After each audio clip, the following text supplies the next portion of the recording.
राम राम भाई सारे भाइया ने। तो भाई एक और नई वीडियो में स्वागत है सारे भैया का।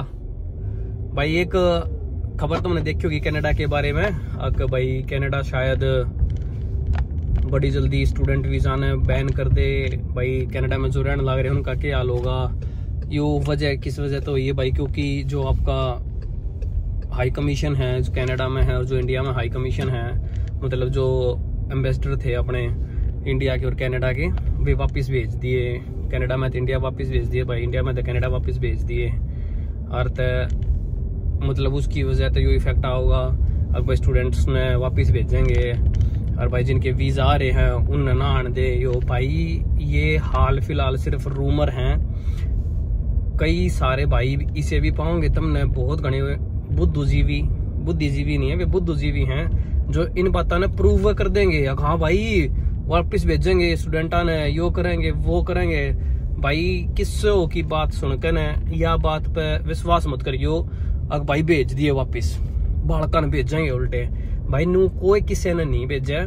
जो यो डिस्प्यूट है ना, यो जो डिस्प्यूट हो रहा है हाल फिलहाल, यो दो सरकारा के। मैं कह रहा था भाई कि जो ये डिस्प्यूट है ना, यो सरकार है मतलब आपस में कोई केस होया है उसकी वजह से है। सरी में है जो इसका हरप्रीत सिंह निज्जर का जो वो होया है, मर्डर होया है ना, वो उसकी वजह से है। वे डिस्प्यूट हैं तो सरकारा के बीच में है, उनका स्टूडेंट तक कोई रिलेशन नहीं है। दूसरी बात यह है कि स्टूडेंट ने, वर्क परमिट वाला ने या फिर भाई जो पीआर है उनने क्या इफेक्ट होगा। भाई इस टाइप की कोई भी स्टेटमेंट ना तक कैनेडियन गवर्नमेंट ने दी है ना किसी और ने दी है। और जो स्टेटमेंट दी है ना, ये पॉलिटिकल पार्टीज ने स्टेटमेंट दी है। जो उनके आगे इलेक्शन आने वाले हैं, हो सका है, पॉसिबिलिटी है, मे बी माइट भी क्या उसको बल्कि मैं कि भाई जो इलेक्शन आने वाले हैं उसमें थोड़ा सा न्यू अट्रैक्शन खींचनी थी कि जो अपने कैनेडियन है ना उनका अट्रैक्शन खींचनी थी। भाई देखो हम कनाडा के लिए कितना किया करा, हम हमारे लिए सिटीजन इतने मैटर करे हैं। भाई जो भी जो हरप्रीत सिंह निज्जर का जो मर्डर हुआ है वो केस का मैंने कुछ वो नहीं है भाई, ना मतलब मैंने बेरा ना मैं क्यों कहूँ भाई हम भाई किसी चीज ने लेकर ना भाई सही हुआ है गलत हुआ है, भाई मैंने कोई ज्ञान नहीं उस चीज के बारे में। लेकिन जो बात है हाल फिलहाल जो बड़ा काम है, जो 2-3 दिन तक लगातार मैसेज करने ला रहे हैं अग भला भाई अग जो बड़ा स्टूडेंट आवेंगे भाई उनको वहां को वीजा बंद कर दिए। परसों होया है, पर कल परसों होया है यो सिस्टम, और कल परसों कहने ला रहे हैं बालक अगले भाई वीजा बंद कर दिए, भाई को वहां उल्टे भेजेंगे। किससे दो रहे भाई, मैं खुद भी अड़े वर्क परमिट पर हूँ, मैं स्टूडेंट आया था, मैं भी वर्क परमिट पर हूँ। मेरे पास अब आज तक, मैंने 2 साल हो गया इन्हें, मेरे पास आज तक किसी ने भी कितने भी ये नहीं पूछी कि भाई अपनी आइडेंटिटी प्रूव कर कि भाई तुम्हारा स्टूडेंट है या कि मतलब तो लीगल स्टेटस पे है। तो कनाडा भाई ह्यूमन राइट्स के मामले में बहुत घना सेंसिटिव है। ऐसा नहीं है कि उन्हें आप कह दोगे लो भाई वो काट दिए, देखा भाई ये काट दिए। और जो सबसे बड़ी जो बात है ना, वो कनाडा में स्टूडेंट्स ने लेकर ना कोई दुखी नहीं है, ना कोई कैनेडियन कोई दुखी नहीं है। इवन जो प्योर कैनेडियन है ना, अपने जो अंग्रेज हैं, उनने प्रॉब्लम हो रही है। तो जो रिफ्यूजी आ रहे हैं, जो रिफ्यूजी इमिग्रेंट है ना, उन तक वे कि भाई ये इतने तुमने भर्ती इतने ले आए, सीरिया ते ले आए, यूक्रेन तक आगे, कई जगह आगे, मतलब जो ये इतने वो आगे मारे रिफ्यूजी आ गए, तो उनकी वजह से हमने दिक्कत हो रही है। तो जो थोड़ा बहुत मन मुटाव है ना कैनेडियन सिटीजन्स का, वो इस वजह से है, वो स्टूडेंट्स ने लेकर कद्दे भी नहीं है। हालांकि भाई थोड़ा बहुत तो सबका फर्क पड़ता होगा, क्योंकि यार हम लोग एक कंट्री तक आए हैं, दूसरी कंट्री में आकर अपना काम जमा ले हैं, इन तब ज्यादा कमाओ है, इनके बड़का तो भाई अंग्रेज जागे हैं, वे तो नशा में बड़े रहे हैं। 16-17 साल का बालक शायद कोई सा पा होगा जो ड्रिंक या स्मोक नहीं करता होगा, नहीं तो मोस्टली स्मोक करे हैं। 18 साल के 5 दिनों का ब्लड ड्रिंक या स्मोक नहीं करा तो उन्हें करे, या तो इनकी थोड़ी सी थिंकिंग सी है इस टाइप की। तो तम कद्दे भी इस चीज ने लेकर वो मत हो जियो कि भाई एक पहला सारा सब कुछ हो रहा है। भाई किसी ने फाइल लगा रखी है, किसी भाई ने, भाई किसी का वीजा ऑलरेडी आ रहा है, भाई किसी का अप्रूवल आ रहा है, किसी का पीपीआर आ रहा है। तो उनका नू मत सोचियो तुम अपने आप में कि भाई ले भाई मेरे तो पैसे गए, कुछ भी नहीं है भाई। ना कोई कुछ रिटर्न स्टेटमेंट किसी भी चीज की नहीं आ रही है हाल फिलहाल, रिटर्न स्टेटमेंट कुछ भी नहीं है।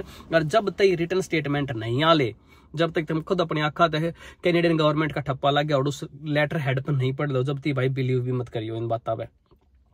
और ईब है न या एक ऐसा चीज है जिनने बात बनानी आवे है, जिन्हें मिर्च मसाला लगाना आवे है ना बात पे, ईब वे थारा ध्यान खींचेंगे इसी बात का कहना भाई साहब इतने स्टूडेंट न काट देंगे, इतना न काट देंगे, न्यू कर देंगे, फलाना हो जाऊगा, धकड़ा हो जाऊगा, यो कर दो। भाई शांत रहो, पैनिक होने की किससे ने जरूरत नहीं है, किससे ने भी जरूरत नहीं है पैनिक होने की।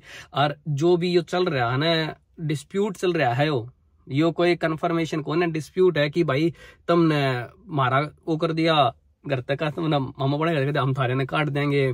और जो ये एलिगेशन लगाने लग रहे हैं ना कि भाई इंडियन गवर्नमेंट का हाथ था उसमें, या फिर इंडियन गवर्नमेंट ने कहा कि भाई हमारा कोई पंगा ही नहीं था, ये सारे एलिगेशन है पॉलिटिकल पार्टीज की तरफ से, कैनेडियन गवर्नमेंट की तरफ से एलिगेशन नहीं है, ये इंटेलिजेंस की तरफ से नहीं है भाई। ये एलिगेशन सारे के सारे जो आपकी पॉलिटिकल पार्टी है ना उनकी तरफ से है। और भाई उनकी तरफ से जो पॉलिटिकल पार्टी है वो तो भाई कुछ भी लगा सके हैं अपने एलिगेशन तय, क्योंकि अगला का काम ये हो कि भाई हमने जो कैनेडियन सिटीजन है भाई उन तक सर्व करना है, जो यहाँ रहने लग रहे हैं जो इमिग्रेंट्स है भाई उन तक सर्व करना है। अरे आगे भाई इलेक्शन होने हैं 2024 में कनाडा में, प्रेसिडेंट के इसके प्राइम मिनिस्टर के, प्रेसिडेंट तो होता नहीं यार, प्राइम मिनिस्टर के इलेक्शन होने हैं। तो उसके भाई 1% थोड़ा बहुत डाइवर्ट करनी थी भाई, हम ज्यादा ये ज्यादा रिफ्यूजी आ गए थे उसने डाइवर्ट करनी थी, 1-2% उसका है, कुछ भी उसका है मतलब। पर एक बात सच है कि यह चीज नहीं है कि भाई स्टूडेंट ने काट देंगे या फिर जो वर्क परमिट पे हैं उन काट देंगे, किसी ने कोई नहीं काटा भाई, काटने का कोई मतलब है नहीं कि भाई किसी ने हम काट देंगे, ये कैनेडियन गवर्नमेंट किसी ने नहीं काटा भाई, कोई मतलब है नहीं है कि आड़े तो ये नहीं कह देंगे हाँ भाई हमारा देश छोड़ चले जाओ ना भाई, इनकी कोई इब्बत है नहीं कुछ भी। देखो अगर 1% इफेक्ट आया तो हो सकता है कि भाई आगे जाकर है ये जो स्टूडेंट वीजा वगैरह अप्रूवल दे हुए हैं नहीं हाल फिलहाल, उनके थोड़े बहुत रूल हार्ड कर दें, hard in the sense of कि भाई नु देखेंगे थारा 12th में कितने नंबर हैं भाई, हम ग्रेजुएशन में कितने नंबर हैं, इन चीजा में उसका है 1% की भाई हार्ड कर दे भाई। पहला 65% वाले ने क्या करते थे भाई नु करते भाई 80% के नीचे ना दे, मैं आइल्स हो गया भाई पहला नु करते 6 बैंड वाले ने भी दे ये मिल जाया करता, कई बार 6.5 बैंड तो हर किसी में मांगा है भाई, ये बात नु कह दे भाई हम 7.5 बैंड में देवांगे वीजा, अदरवाइज देवांगे नहीं। होस्ट कहें भाई जो जुगरती रूल है, ये मैं सिर्फ पॉसिबिलिटी बताऊं कि इतना इजी है कि होस्ट कहें जुगरते भाई इनका आते प्राइवेट कॉलेज में भाई पहला एडमिशन इजीली एडमिशन मिल जाए था, वीजा इतना इजीली नहीं मिल रहा था, होस्ट कहने कह दे प्राइवेट कॉलेज में एडमिशन मत दो भाई ने, ये चांसेस हैं। और हाल फिलहाल ऐसा कुछ भी नहीं है कि कैनेडियन गवर्नमेंट ने स्टूडेंट्स तई या फिर जो अपने इंडियन इमिग्रेंट्स हैं भाई आड़ा उन तई किससे तई भी कुछ भी 1% भी उनने दुखी करने का कोई भी काम ऐसा कुछ करा हो कि भाई कोई रूल पास करा हो, ऐसा कुछ भी कोई रूल पास नहीं है। और एक बात खास है भाई कि कनाडा में स्टूडेंट आने बंद नहीं हो सकते। क्यों नहीं बंद हो सकते? क्योंकि भाई इनका सबसे ज्यादा एक तरह से कह सको कि बाहर से जो फंड आवे हैं, इन्वेस्टमेंट जो आवे ना वो स्टूडेंट के रूप में आवा है भाई। क्यों आवा है? एक एग्जाम्पल लेके बताऊं भाई मैं, मान लो एक सिंगल स्टूडेंट है, सिर्फ 1 साल का कोर्स लेकर आवा है, वो 2 साल का कोर्स नहीं लगाते, 1 साल का कोर्स लेकर आवा है, $10,000 GIC करवाओगा, $20,000 फीस भरेगा, सीधे हो गए $30,000, $10,000 GIC, $20,000 फीस।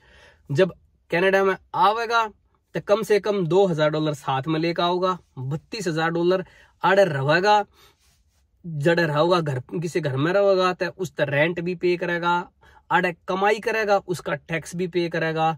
तो इस तरह से खुद देख लो इनका जो सिटीजन है, जो बूढ़े हैं जिन रिटायरमेंट दे हुए 1 महीने की किसी की भाई $3,000 के करीब है क्या कह रहा पेंशन, और भाई किसी की थोड़ी बहुत कम भी है, किसी की ज्यादा भी है, $5,000 भी है, वो जिन जितना टैक्स पे कर रखा है ना पहले उसके अकॉर्डिंग होगा, अगर भाई कलर कंसेप्ट है। तो इब्न देखो भाई जो स्टूडेंट आया था उसने इंडिया ते फ्लाइट बोर्ड करने से पहला ही $30,000 उसने ऑलरेडी पे कर दिए कैनेडियन गवर्नमेंट थे। तो वे इन दोहरा आगे इब कोई छोड़कर जाओगा बीच में तो भाई उसका $30,000 का नुकसान हो जाएगा, फीस रिफंड नहीं कर पाता तो उसका $30,000 का नुकसान उसका है, सीधी सी बात है। इब नू देखो कितने स्टूडेंट आए हैं, आए साल 70,000, 60,000, 50,000, 40,000, इस बार मेरे ख्याल में लगभग 40-45,000 स्टूडेंट आए हैं कनाडा में इस साल। ये बताइए आ लिए भाई 40-45 हजार, तो काफी बड़ा, बहुत घना बड़ा तो क्या भाई 45 हजार। हर एक स्टूडेंट ने भाई आप $30,000 तक मल्टीप्लाई करके देख लो। मान लो ज्यादा लगाते हैं हम 10,000 स्टूडेंट लगावा, हाँ उन छोड़ो बाकी ना, हम 10,000 स्टूडेंट भी आए हैं अगर, तो एक स्टूडेंट ने $30,000 दिए हैं, $30,000 एक स्टूडेंट ने दिए हैं। तब 10 तक देख लो भाई 10,000 तौर करके देख लो उसने कितना हो गया, कितना फंड इंडिया तय लीगल रूप में कनाडा में आ गया, तो वो कितनी इनकम होगी सरकार की, खुद देख लो। दूसरी बात क्या है भाई, जय अगर ये स्टूडेंट ने कार्ड दिए हैं तो भाई इनके पास ह्यूमन रिसोर्सेज जो है, मैन पावर जो है, वो इतनी कम हो जाओगी कि इनका एक छोटा सिटी भी सरवाइव करना मुश्किल, डिफिकल्ट हो जाएगा, छोटी सिटी नहीं सरवाइव करना।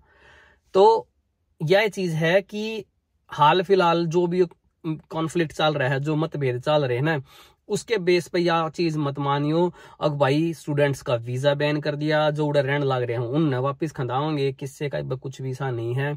और भाई बहुत घने एकदम तय इंस्टाग्राम पे, फेसबुक पे, यूट्यूब पे एकदम तो बहुत घने इन्फ्लुएंसर जागेंगे और नु कहोगे भाई साहब इतना ना काट देंगे, तुम आओगे तो न्यू हो जाएगा फलाना। इब देखियो तुम बहुत घने ना पॉलिटिकल ज्ञानी भी बन जाएंगे, जो मतलब राजनीतिक बन जाएंगे बड़े बड़े, देखो के बात लेकर आवेंगे आगे।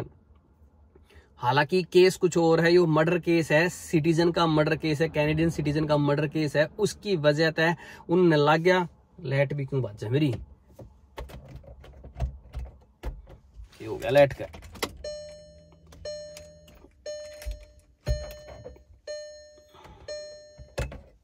उसकी वजह से भाई उनने लग गया कि भाई ये वो करे हैं कि भाई जो करता है इंडियन गवर्नमेंट की तरफ तो शायद कोई वो होगा, तो उनने स्टेटमेंट दिए भाई। वे यार वे पॉलिटिशियन है, वे देश के स्टेटमेंट है, उनकी स्टेटमेंट तो उनके भी चीज चल रहे हैं भाई, उन्हें जरूरी है वे स्टेटमेंट देनी। अपने इंडिया में देख लो यार कितनी बड़ी बड़ी स्टेटमेंट दे दे हैं, कुछ भी कह दे हैं, बड़े MLA MP कुछ भी कह दे हैं कई बार, तो वो एक आमाड है भाई। उन्होंने स्टेटमेंट दी है कि भाई हो सका है यो हो गया हो। हाल फिलहाल जो है भाई गठजोड़ की सरकार है, तो बहुत घने भाई सरकार का तो पॉलिटिकल चीज है, वो हाड़ेगी पॉलिटिकल का हमने इतना पता भी कौन है भाई, किस तरह के हो के नहीं हो, किस तरह की चीज है, तो उसके बारे में जहाँ भी कौन है। मैं बात कर रहा हूँ सिर्फ और सिर्फ एक बात की कि जो एक रूमर फैल रहा है कि भाई जो इंडिया कनाडा में बैठे हैं, जितने भी कनाडा में बैठे हैं उन्हें वापस भेजेंगे भाई, सा कुछ भी नहीं है, कोई किसी ने वापस नहीं भेजा। जो नए वीजा आन लग रहे हैं वे वेरी नॉर्मल तरीके से आन लग रहे हैं, अपने कोई दिक्कत नहीं आवा है मेरी ख्याल में, तो भाई कदे भी कुछ दिक्कत नहीं आवा, क्योंकि सरकार भी नहीं चाहेगी भाई अगर छोटी मोटी बातें ने लेकर है और किसी दूसरे कंट्री तो भाई फॉरेन इन्वेस्टमेंट इतनी कम हो जावे, या भाई ह्यूमन रिसोर्सेज कम हो जावे। ह्यूमन रिसोर्सेज भी बहुत घने हैं ना भाई अपने इंडिया में, बहुत घना है अपना यार साउथ एशिया। और एक बात और है कि भाई सिर्फ एक इंडिया गिला नहीं, थोड़े थोड़े रिश्ते कैनेडियन गवर्नमेंट के चाइना के गिला भी बिगड़न लग रहे हैं। क्यों बिगड़न लग रहे हैं, क्योंकि अगर आप ओवरऑल चेक करोगे तो इंडियन से ज्यादा चाइनीज हैं कनाडा में, इंडियन से ज्यादा चाइनीज हैं। मतलब अगर कनाडा में अगर आपने सोचो ना कि भाई 50% इंडियन भरे हैं, इतना वो भरा है, ऐसा कुछ भी नहीं है, कम अमाउंट है इंडियंस का, लेकिन इंडियन से ज्यादा अमाउंट चाइनीज का है। किससे भी सिटी में जा लोगे आप चाइनीज आपने जरूर मिलेंगे। और टोरंटो हो गया भाई, वैंकूवर हो गया, ये तो सिटी से हैं जो टोटली ना भरे पड़े हैं चाइनीज पॉपुलेशन तक। ये क्या भाई वे भी स्टूडेंट आए हैं, मोस्टली वे भी स्टूडेंट आए हैं। और लेकिन जो एक रूमर सा चाल गया भाई वापिस भेजेंगे, बैन कर दिया, ऐसा कुछ भी नहीं है भाई, कुछ बैन नहीं हुआ है। और भगवान ना करे कदे भी भाई बैन हो, क्योंकि भाई अपॉर्चुनिटी है जिनके पास, जिनका मन करे है भाई बाहर आ करना यार, पढ़ाई करने का, काम करने का, भाई बड़ा अच्छी चीज है, अच्छी कंट्री है, ऐसी कुछ बात नहीं है। और कुछ क्वेश्चन होता है भाई जरूर कमेंट में रख दियो भाई, जरूर रिप्लाई कराएंगे। यो थोड़ा सा लग गया यार मैंने, थोड़ा सेंसिटिव सा है, तो घना डीप में भी कुछ स्टेटमेंट देना वह चीज भी ठीक है ना भाई। यो सिर्फ मेरा ओपिनियन है भाई। मैं ये बताऊं कि किस वजह से हो उसका है कि भाई 1-2% स्टूडेंट वीजा के, वर्क परमिट के, टूरिस्ट परमिट के रूल्स थोड़े से हार्ड हो जाए, सिर्फ रूल हार्ड हो सकते हैं। शायद कैनेडियन गवर्नमेंट कदे भी बंद नहीं करेगी भाई, वीजा बैन नहीं करेगी। और ना जो आड़ है सही तरीके से रहना है, जिन स्टडी पूरी करी है, जिनने कुछ गलत काम नहीं करा भाई, जो कैश जॉब ने इतनी प्रेफरेंस नहीं देते, इन्होंने भाई 20 घंटे काम करना आता है, 40-40 घंटे 60-60 घंटे वीक में करने लग रहे हैं, जिनने सब कुछ नहीं करा ना तो उन्हें दिक्कत नहीं आवे, अकॉर्डिंग टू मी उन्हें दिक्कत नहीं आओ भाई। लेकिन जो बालक न्यू है भाई बहुत ज्यादा कुछ इलीगल करने लग रहे हैं तो उन्हें शायद मे भी भाई डिपोर्ट भी कर दें। पहला भी कराया करते, इसी बात नहीं है, पहला भी कराया करते और अब भी कर सकते हैं भाई, बिल्कुल कर सकते हैं, कोई झूठी बात नहीं है उसमें। पर जो एकदम तरीके बात चल गई ना भाई, इंडिया ने वापस भेज दिया और कनाडा ने वापस भेज दिया तो लोग भी वापस भेजेंगे, ऐसा कुछ नहीं है भाई। हमने 2 साल हो गए रहते हैं, बहुत घना पीसफुल कंट्री है कनाडा, वास्तव में पीसफुल कंट्री है। लोग रेस्पेक्ट कर रहे हैं एक दूसरे की, हर काम की रेस्पेक्ट है, कोई काम छोटा नहीं है। इवन एक बढ़िया बात यह है कि जिन काम हम इंडिया में छोटा काम समझा करते उनमें आड़े इनकम बहुत गणी है, आड़े इनकम बहुत गणी है उन छोटे कामों में। नहीं तो भाई मैं भी 7 साल टीचर रहेगा ना, मैं ट्रक मैकेनिक का काम ना खाऊंगा ही ना करूँ, इनकम बहुत गणी है भाई, वास्तव में जेन्युइन बात है कि हाँ इनकम है। और यह बात भाई कुछ भी कोई भी सिद्ध नहीं कर सकता भाई किसी ने वापस भेजेंगे, स्टूडेंट्स ने वापस भेजेंगे, किसी ने भी वापस भेजेंगे, कोई किसी ने वापस नहीं भेजा है। कैनेडियन गवर्नमेंट ने भी पता है कि भाई बहुत एक बैकबोन की तरह काम करने लग रहे हैं स्टूडेंट, आड़े भाई पढ़ाई भी करे हैं, फीस भी भरे हैं, इनकम करे हैं, तो टैक्स भी भरे हैं, तो एक बैकबोन का काम करने लग रहे हैं। तो भाई डरो मत ना, लेकिन आंख मीच के क्या होना मत मानियो, थोड़ा सा विश्वास रखो खुद के ऊपर भी। एक वेबसाइट है cic.gc.ca, cic.g for goat, c for cat .gc.ca, cic.gc.ca या ऑफिशियल वेबसाइट है। अगर कुछ भी चेंजेस आते हैं किसी भी स्टेट में, किसी भी प्रोविंस में कुछ भी चेंजेस आते हैं तो वो वेबसाइट पे जरूर डालना है, वेबसाइट पे जरूर डालेंगे। वो आप किसी भी, आपका मैनिटोबा का देखना है, आपने अल्बर्टा का देखना है भाई, आपने स्कैचवन का देखना है, ओंटारियो का देखना है, नोवा स्कोशिया का देखना है, क्यूबेक का देखना है, ब्रिटिश कोलंबिया का देखना है, या वेबसाइट आपने हर एक स्टेट की वेबसाइट पे रीडायरेक्ट कर देगी, वहां पर भी जाकर कुछ भी चेक कर सकते हो कि भाई कौन स्टडी वीजा देवा है, कौन वर्क परमिट देवा है, कौन LMIA देवा है, सारी चीज मिलेंगी भाई इस वेबसाइट पे। बस आपने थोड़ा सा उस पर बैठ कर पढ़ना पड़ेगा, 2-4 मिनट का काम को ना भाई। उसमें एक्सटर्नल लिंक मिला है छोटे छोटे से, मैनिटोबा में जाना है तो भाई ये लिंक करो, उसके LMIA के लिए ये लिंक करो, इस लिंक पर क्लिक करो, उस पर क्लिक करोगे दूसरी वेबसाइट पर लेकर जाएगा, उस वेबसाइट पर जाए पीछे भाई आपने फिर पता लग जाएगा कि हाँ भाई किस तरीके की प्रोसेस है, हर चीज लिखित में है भाई। तो लिखित पे विश्वास रखो भाई, कहने यहाँ पे इंस्टाग्राम वाले जो इन्फ्लुएंसर आंडे हैं उन पे भाई एकदम तो विश्वास मत करियो। स्टूडेंट सेफ है भाई, कुछ भी ऐसा नहीं है कि बाहर काट देंगे, कोई नहीं काट भाई, कोई भी नहीं काट है। कोई सरकार नहीं चाहती कि भाई उनके देश में जो आ रहे हैं, जो उनकी हेल्प करने लग रहे, इकोनॉमी में हेल्प करने लग रहे हैं, उन्हें निकाल दो, ऐसा कुछ भी नहीं है। बाकी भाई अपने मेहनत करो, आइल्स में बढ़िया बैंड लेकर आओ, प्रॉपर तरीके से आओ भाई। राम राम भाई सारे भाई है ना, धन्यवाद भाई। शेयर सब्सक्राइब लाइक जरूर कर दिया करो, थोड़ा सा हमें मोटिवेशन मिलेगा। धन्यवाद भाई।